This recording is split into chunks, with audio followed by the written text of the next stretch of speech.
অস্ট্রেলিয়ার বিরুদ্ধে টেস্ট সিরিজে রোহিতের রান 3, 6, 10, 3, 9।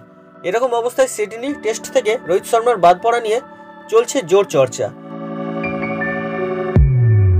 তবে এই জল্পনা শুরু হয়ে গিয়েছিল পঞ্চম টেস্টের আগে থেকেই। তাতে সিলমোহর পরে যখন টস করতে নেমেছিলেন জসপ্রীত বুমরা।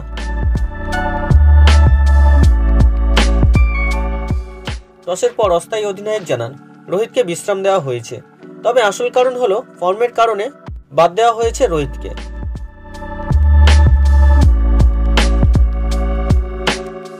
আগের দিন সাংবাদিক সম্মেলনে গৌতম গম্ভীর জানান ম্যাচের দিন পিচ দেখে চূড়ান্ত দল বাছা হবে, কিন্তু ঠিক কিভাবে, কখন ভারতীয় অধিনায়ককে বাদ দেওয়ার সিদ্ধান্ত নেওয়া হয়।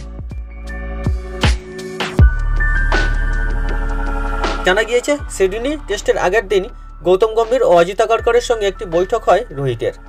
সংবাদ সংস্থার রিপোর্ট অনুযায়ী মুখ্য নির্বাচকের সঙ্গে আলোচনার পর এই সিদ্ধান্ত নেন রোহিত এবং গম্ভীর।